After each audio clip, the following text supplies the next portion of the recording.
이는 우리의 삶에 있는 모든 일에는 이유와 원인이 있다는 뜻입니다. 프랑스 외딴 섬 코르시카 섬에서 태어나서 가난과 편견과 소름 속에서 군사학교를 졸업해서 뛰어난 능력을 발휘했던 이 나폴레옹이 세인트 헬레나 섬이란 그 외딴 섬에서 최후를 맞이했습니다. 그 나폴레옹이 살아생전에 많은 유명한 말을 남겼는데 그 중에 이런 말을 남겼습니다. 오늘 나의 불행은 언젠가 뿌린 잘못된 시간의 보복이다. 그러니까 오늘 내가 경험하는 불행은 언젠간 잘못 보낸 시간의 보복이란 이런 말을 했어요.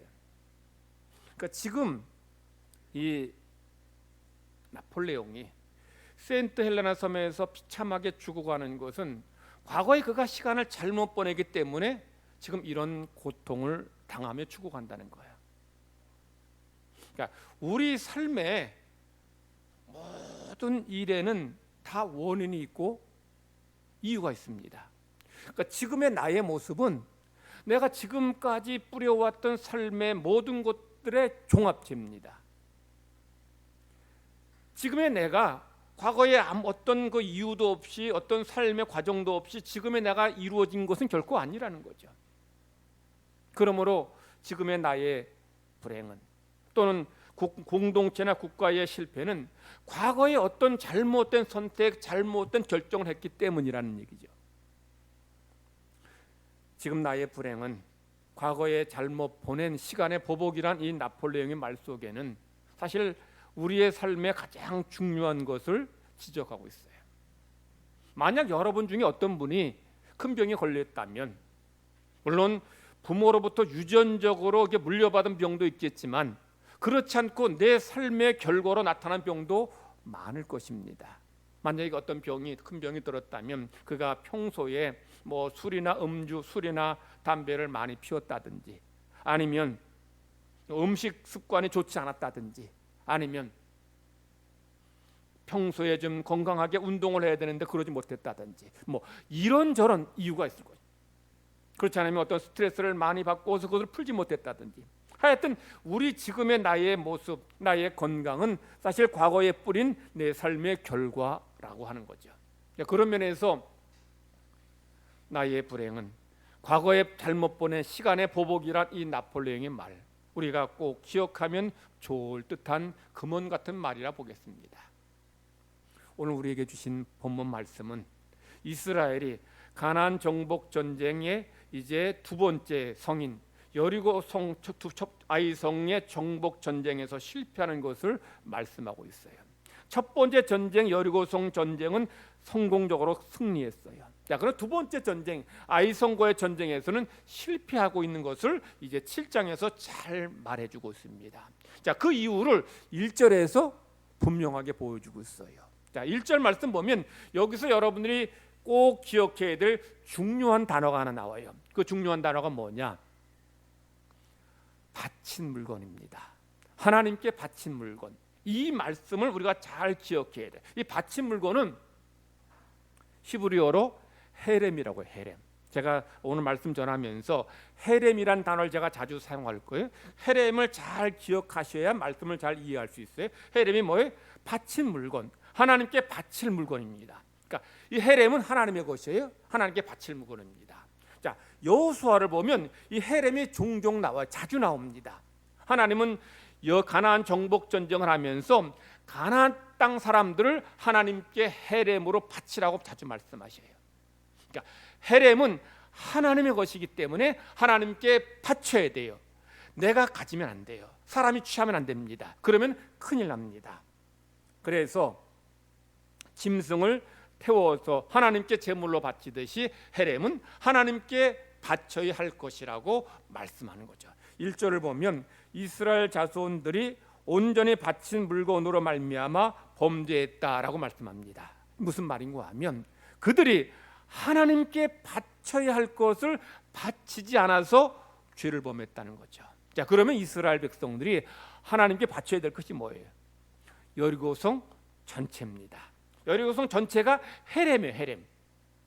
자, 하나님은 이제 가나안 땅 정복하면서 여리고성 전쟁을 하기 전에 이제 여리고성 안에 있는 모든 살아있는 생명체, 사람과 짐승은 죽이고, 그리고 이제 값진 은과 금과 각종 중요한 것들은 하나님께 바쳐야 한다라고 말씀하셔요. 이건 헤렘이기 때문에. 그래서 헤렘은 반드시 하나님께 바쳐야 돼요. 여호수아 6장 18절입니다. 너희는 온전히 바치고 그 바친 것 중에서 어떤 것이든지 취하여 너희가 이스라엘 진영으로 바치는 것이 되게 하여 고통을 당하게 되지 아니하도록 오직 너희는 그 바친 물건에 손대지 말라. 여리고성은 하나님께 바쳐진 것이기 때문에 헤렘에, 그래서 그 안에 있는 사람들, 짐승은 다 죽여야 되고 그 안에 있는 모든 물건은 하나님의 곳간에 다 들여 바쳐야 돼요. 이걸 바치지 않으면, 어떤 사람이 이 헤렘을 바치지 않으면 그 사람이 헤렘이 됩니다.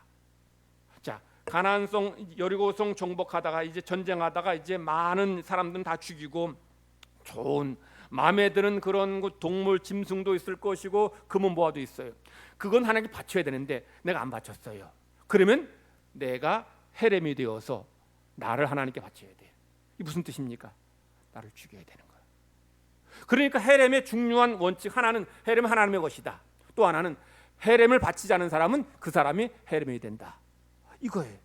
자, 그래서 하나님의 것을 하나님의 것으로 바쳐야 되는데 그걸 훔친 사람은 헤렘이 되어서 죽임을 당하게 돼요. 그 사람이 누굽니까? 아간이에요. 자, 그래서 헤렘은 하나님의 것이다. 반드시 바쳐야 된다. 그리고 두 번째, 헤렘을 바치지 않은 사람은 그 사람이 헤렘이 된다는 거죠.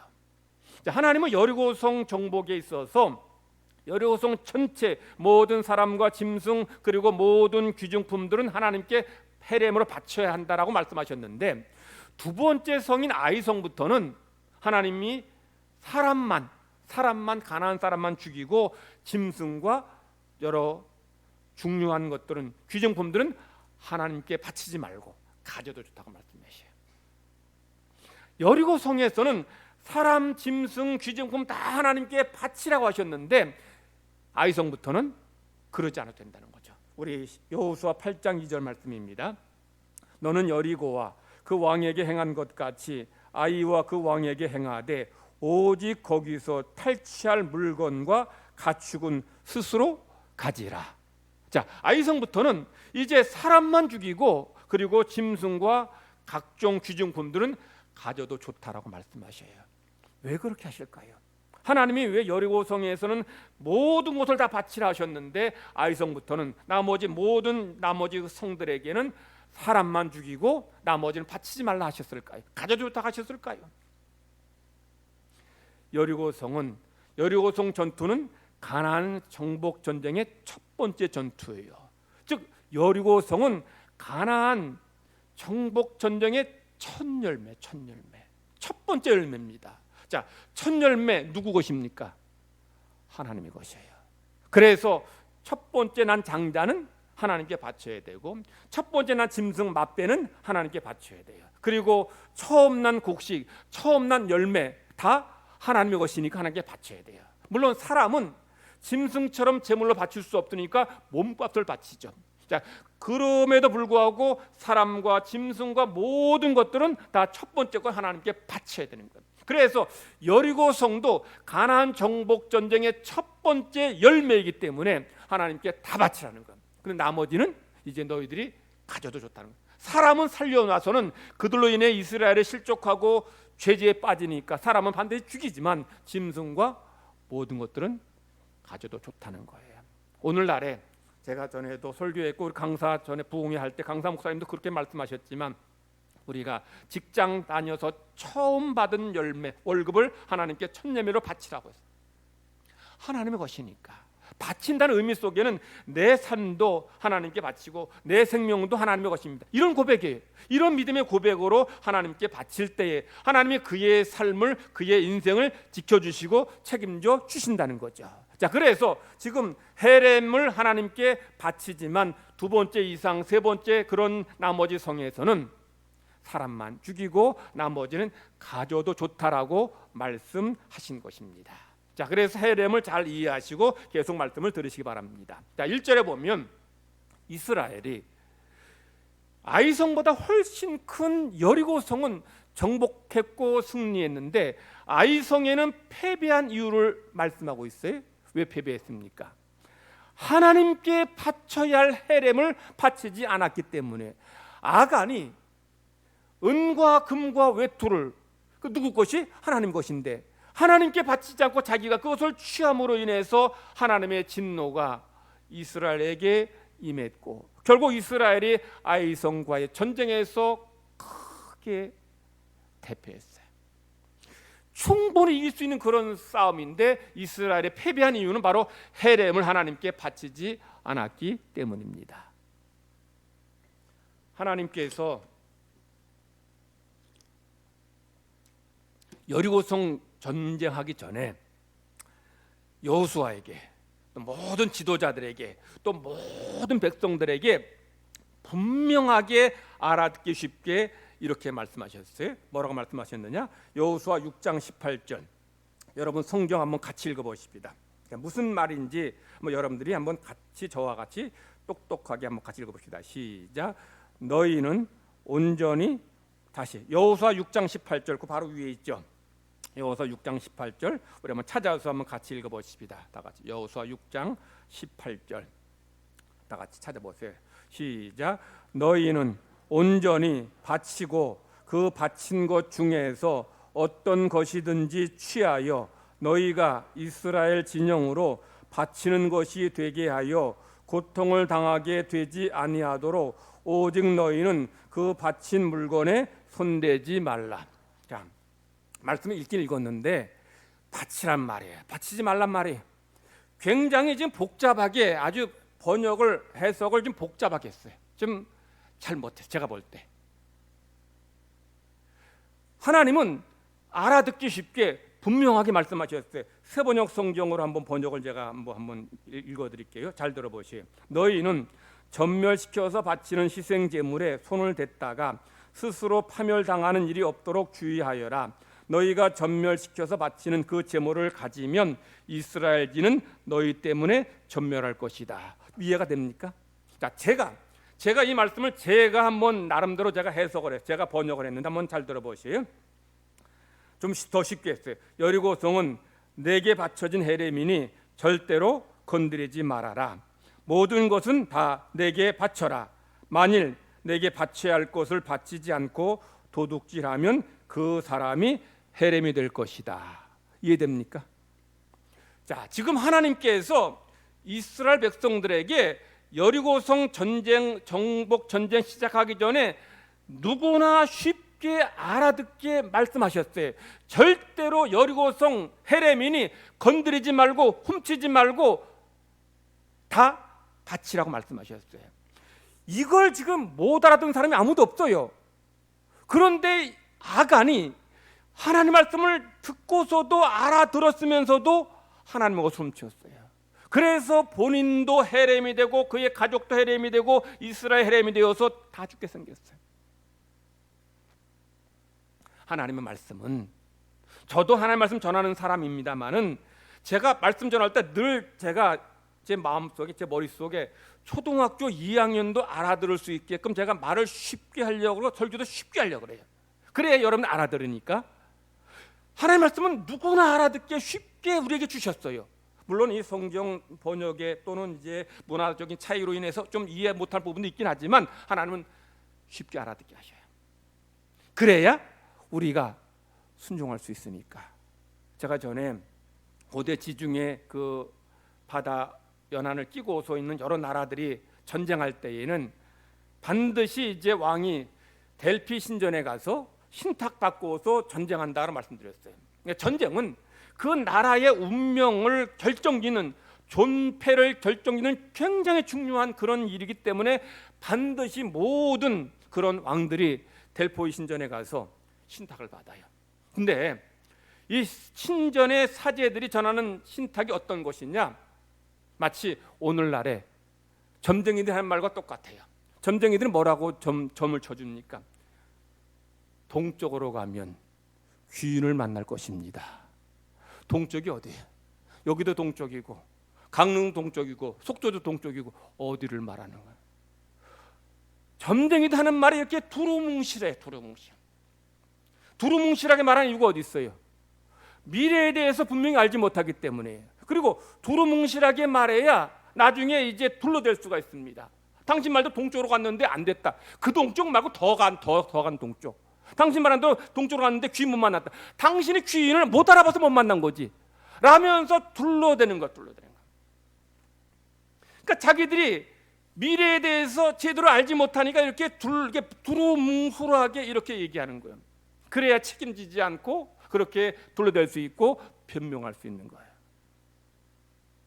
여러분, 예능 프로그램 중에서 서장훈과 이수근이라는 그 연예인이 나와가지고 이제 찾아온 사람들, 문제가 있어서 찾아온 사람들을 상담을 해요. 상담을 한 다음에 이제 마지막으로 이제 점괘를 주는데, 점괘를 말로 주지 않습니다. 뭐 무슨 깃발을 뽑으라 그러고 아니면 무슨 카드를 뽑으라 그러는데, 거기에는 뭐가 있냐면 글이 아니라 그림이 있어. 그림.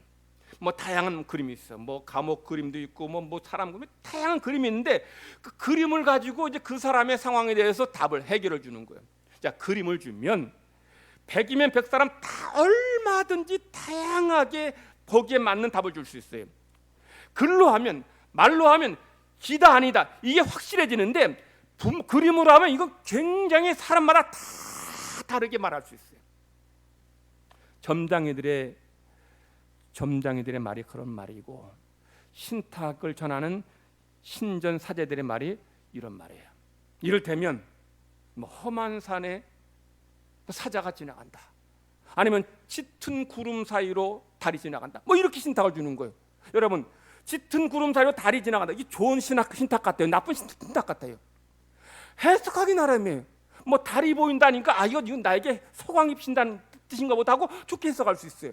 근데 전쟁에 패배해서 돌아와서 왜 그렇게 뭐 그러냐면 짙은 구름이 있다 하지 않았냐, 뭐 이러면은 할 말이 없는 거예요. 험한 산에 사자가 뭐 지나간다, 그러면 사자를 나를 사자라 하나 보다, 왕을. 그래서 내가 승리하게 한다 보다, 그렇게 해석하고 가는 거예요. 근데 지고 오면 내가 험한 산에는 이게 험한 산이라고 얘기하지 않았느냐 하면서, 험한 산은 분명히 이건 못 넘을 산이, 이렇게 하면서 둘러대는 거예요.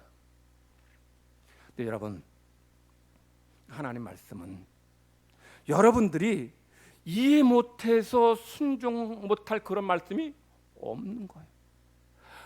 여러분, 이 시간 말씀을 들을 때 성령께서 여러분에게 깨달음을 주시고 이해하게 하셔서 무슨 말씀인지 다 이해하도록 도와주셔요. 여러분들이 말씀을 이해 못해서, 깨닫지 못해서 순종 못하는 게 아니에요. 왜 순종 못해? 탐욕 때문에, 욕심 때문에. 아간이 주님께서 주신 말씀, 하나님께서 주신 말씀을 못 알아먹어서, 못 알아들어서 그렇게 물건을 헤렘 훔친 게 아니라는 거예요. 알아들었는데, 무슨 말인지 이해했는데도 불구하고 탐욕으로, 욕심 때문에 하나님의 것을 바치지 않고, 그로 인해서 본인도 헤렘이 되어 죽었고, 가족도 헤렘이 되어 죽었고, 또 수많은 젊은 군인들도 헤렘이 되어 죽었어요. 그러므로 우리가 하나님께서 우리에게 주신 말씀, 이 말씀은 하나님이 주신 말씀임을 기억하시기 바랍니다. 그리고 그 말씀은 여러분을 살리려고, 여러분에게 생명을 주려고, 여러분에게 구원을 주려고, 여러분에게 복을 주려고 주신 말씀임을 믿으시기 바랍니다. 그 말씀은 그래서 꼭 지켜야 돼요. 말씀을 지킬 때에, 순종할 때 여러분에게 생명이 있고 구원의 역사가 있고 은혜와 축복이 있게 될 줄 믿습니다. 하나님께서 본문을 보면 이스라엘 백성들 아간의 범죄로 인해서 백성 전체가 다 고통당하게 하십니다. 근데 성경에서 말씀하는 이 죄 지은 자에 대한 처리 방법, 원칙은 뭐냐면 죄를 지은 사람이 벌을 받는 거예요. 아버지가 죄범했다고 자식이 벌 받는 게 아니고, 자식 때문에 아버지 벌 받는 게 아니에요. 죄 지은 사람이 죄에 대한 벌을 받는 게 성경에서 말씀하는 원칙이에요. 자, 그런데 본문에는 아간이 지은 죄로 인해서 민족 전체가 다 벌을 받고 고통당하게 돼요. 왜 하나님께서 이렇게 행하실까요? 죄 지은 사람이 벌 받으면 누구라도 이해되고 뭐 의문이 생기질 않아요. 그런데 죄도 안 지은 사람이 왜 헤렘이 되고 죽임을 당해야 하는 거예요? 여기에는 하나님께서 이스라엘 백성 공동체를 한 공동체로 말씀하셨기 때문에, 한 공동체가 무슨 뜻이에요? 이스라엘은 한 몸이라는 거, 한 몸. 바울도 에베소 교회 보낸 편지에서 교회를 뭐라 그래? 한 몸이다. 교회는 한 몸이에요. 우리 교회나 뭐 영락교회나 다 한 몸이에요. 마찬가지로 이스라엘 공동체도 한 몸입니다. 그렇기 때문에 한 몸이기 때문에 아간 개인의 범죄는 아간 개인의 범죄가 아니에요. 공동체 전체의 범죄라는 거죠. 자, 제가 다른 사람의 물건을 훔쳤다 합시다. 자, 훔쳤으면 이 손만, 이 물건을 가져온 이 손만 죄를 범했습니까? 그래서 이 손만 감옥에 갑니까? 아니잖아요. 저 손이 죄를 범했는데, 손이 훔쳤는데 손만 감옥에 가는 게 아니고 죄 짓지 않은 발도 감옥에 가고 온몸이 다 감옥에 가요. 내 몸에 100채가 있는데 죄를 짓지 않은 나머지 99개 모든 지체들도 다 손이 지은 죄 때문에 같이 감옥에 가고 같이 고통당하고 같이 수치를 당해요. 이게 공동체고 이거 한 몸입니다. 자, 그렇기 때문에 아간 한 사람이 죄를 범했을지라도 하나님은 아간 한 사람만 벌을 받게 하신 것이 아니라 공동체 전체가 함께 벌을 받게 하시고 고통당하게 하신 것이에요. 그래서 공동체 안에 우리 모든 성도들은 한 사람 한 사람이 내 믿음 내가 잘 지켜야 되지만 옆에 있는 성도들의 믿음이 바로 설 수 있도록 늘 곁에서 격려해주고 기도해주고 잘 살펴줘야 하는 거예요. 누가 잘못하면 그 사람만 벌을 받게 하시는 것이 아니라 다 같이 벌을 받기 때문에. 이것이 뭐 세상만이겠습니까? 요즘 코로나로 인해서 다 힘들어하는데 만약에 제가 코로나 걸리면 저만 고생하는 게 아니에요. 옆에 있는 가족들도 같이 코로나 걸릴 수도 있고 안 걸리더라도 이제 격리당하게 되고, 저 때문에 뭐 우리 교회 성도들 아니면 여러분 직장 다니는 사람이라면 직장 동료들 이웃들 다 고통당해요. 한 사람이 잘못하게 되면 그 한 사람 때문에 여러 사람이 고통을 겪고 괴로움을 당하는 거예요. 나라 경제 전체가 어려워지게 되고 기업들도 그리고 자영업자들도 다 같이 힘든 거예요.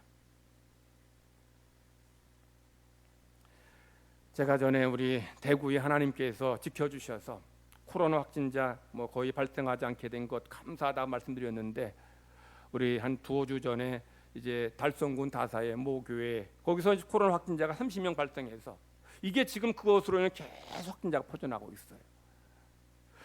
근데 문제는 그 위임식에 참석했던 사람들 중에서 12교회의 그 성도들 중에 12교회에서 이제 확진자가 생긴 거예요. 그러니까 거기 참석한 사람들이 12교회에 이제 12교회 이제 그 교회에서 온 분들, 뭐 더 많은 분들이 왔지만 그 12교회에 있는 분들이 이제 거기에 확진자에 참석해서 확진자가 된 거예요. 자, 근데 그 달성군의 모 교회에 문제가 있어서 합동치 대경노회라고 하는 그 노회에 속한 교회인데, 그래서 거기 그 대경노회에서 이제 임시 노회를 했습니다. 왜 어떤 일로 노회를 했는가 하면 지금 확진자 30명 발생한 그 교회의 목사님이 은퇴해서 원로 목사까지 됐는데도 불구하고 다시 이제 그 교회 위임 목사로 다시 일하겠다 해요. 그걸 위임식을 한 거예요. 뭐 교회 법으로 그게 가능한지 어떤지 모르겠는데 하여튼 그렇게 해서 문제 생긴 거예요. 그 교회에 제가 자세한 내용은 알지 못하지만 제가 이제 여러 사람 통해서 들은 바로는 그 교회가 칠곡에 있었는데, 칠곡에 있다가 이제 이 다사 쪽에 아주 좋은 입지 좋은 곳으로 이제 교회가 이사했어요. 이사했는데 칠곡에 있는 성도들이 가지 못한 성도들이 있으니까 한 50여 명 정도 성도가 있어서 거기다가는 예배처처럼 이렇게 공간을 마련해 놓고 거기서는 이제 영상으로 예배드리고, 그리고 이제 칠곡에 이제 저쪽 다사에 거기다 이제 예배당 아름답게 잘 지어서 거기서 예배드리는, 거기 한 300명 정도 모인다 그래요. 근데 이 목사님이 은퇴하시고 이제 원로 목사 되면서 이제 후임 목사님을 세웠는데, 후임 목사님을 칠곡에 있는 그 교회로 보내고 정작 이 목사님이 이제 300여 명 되는 그 다사의 지역의 교회로 다시 거기서 이제 다시 이제 위임 목사로 이제 일하겠다는 거예요. 그러니까 교인들 주변 사람들이 어떻게 은퇴한 분이 원로 목사까지 된 분이 다시 위임받고 목회할 수 있냐, 그것 때문에 이제 문제를 제기해서 노예로 모인 거예요. 자, 그러니 그 노예에도 지금 아직 증상 나타나는 사람들이 참석해서 그게 지금까지 여러분 그 이후로 지금까지 계속 20명 30명 계속 생기고 있어요. 지금 대구시장 권영진 시장이 기독교 신자라서 이거 교회에서 이렇게 얼마 나왔다 이걸 지금 얘기를 안 해서 그렇지, 이게 지금 마음 카페 같은 데서 지금 다 퍼지고 있어요. 다 알고 있어요. 만약에 서울 같으면 지금 대구에서 어느 교회에서 지금 나왔다고는 계속 떠들을 텐데 권영진 시장이 지금 이걸 지금 밝히지 않고 있는 거예요. 지난주 여러분들 뭐 인터넷에서 그런 뉴스 봤습니까? 안산의 그 어떤 교회 목사가 청소년을 10수년 동안 계속 여러 학생 청소년들을 성착취했다, 뭐 그런 게 뉴스가 그냥 인터넷에 며칠 동안 계속 나왔어요. 그런 거 볼 때마다 뭐 얼굴 들기가 정말 부끄럽고 얼마나 정말 얼굴이 붉어진지 몰라요. 아간 한 사람의 죄로 인해서 이스라엘 공동체 전체가 다 정말 패배하고 헤렘이 되고 고통을 겪었던 것처럼 한 사람의 탐욕으로 인해서 이 대구 전체 이렇게 확진자가 계속 줄어들지 않고 계속 발생하고 있고, 한 사람의 이런 탐욕 죄 때문에 인해서 한국교회 전체가 지금 세상에 얼굴을 들고 다닐 수가 없는 거예요. 그런데 여러분, 이것이 지금 제가 언급한 이런 이들만의 문제고 죄 때문만이라는 거죠. 나는 그럼 하나님 앞에 깨끗하고 정직하고 괜찮느냐? 우리는 괜찮냐는 거죠. 우리도 사실 뭐 그렇게 큰 죄는 아니더라도 우리 삶 속에서도 하나님이 기뻐하지 않는 그런 모습, 허물, 죄가 있어서 그런 죄 때문에 이런 고난이 떠나지 않고 이런 어려움이 계속 우리를 괴롭히는 건 아니냐는 거죠. 아담 한 사람의 죄로 인해서 이 땅에 죽음이 오고 질병이 오고 죄가 온 것처럼 나의 허물과 나의 죄 때문에 이 땅에 이런 고난과 어려움이 찾아오고 있는 건 아닌지 우리 자신을 돌아봐야 돼요. 예수님은 하나님의 아들로서 하늘 영광 버리고 그 권세 존귀 다 내려놓으시고 낮은 사람이 되어 이 땅에 오심으로 우리에게 생명 주시고 인류에게 구원의 은총을 베풀어 주셨는데, 우리가 하나님 은혜 받은 자로서 우리가 하나님 백성답게 살지 못해서 이런 아픔 고통이 있는 건 아닌지, 이런 자책감이 들고 이런 두려운 마음이 드는 거예요.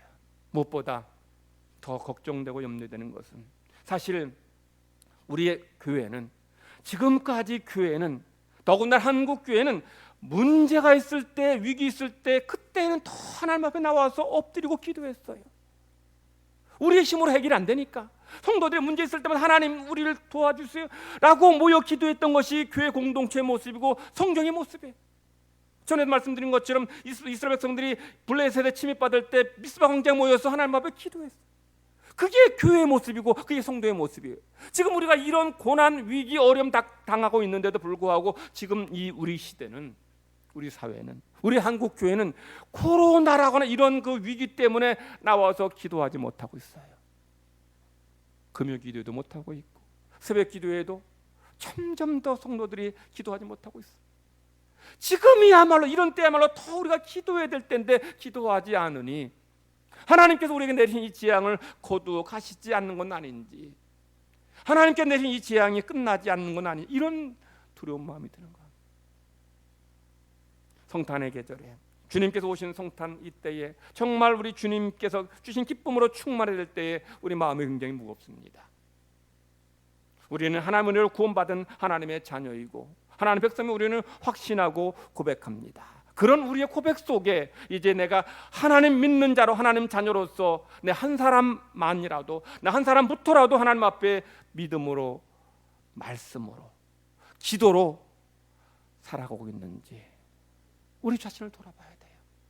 그것이 구원받은 우리의 삶의 모습이고 성탄절을 맞이하는 성도들의 모습이리라 믿습니다. 이스라엘이 하나님 앞에 겸비하게 엎드릴 때에 하나님 그들에게 내리신 재앙을 거두시고 그들을 치유하시고 회복시켜 주셨습니다. 또한 우리에게도 하나님은 그런 은혜를 베풀어 주실 줄 믿습니다. 여러분, 코로나 걱정되어서 이 새벽에 자리에 나오지 못한 분 계실지라도, 가정에서라도 가정 예배 드리면서 하나님 앞에 이 민족, 나라, 이 땅을 위해서, 한국 교회를 위해서 믿음으로 기도하며 간구할 때에, 여러분 한 사람 한 사람의 기도가 모아져서 하나님 앞에 상달되어질 때에 하나님 우리를 치유하시고 우리를 회복시켜 주실 줄 믿습니다.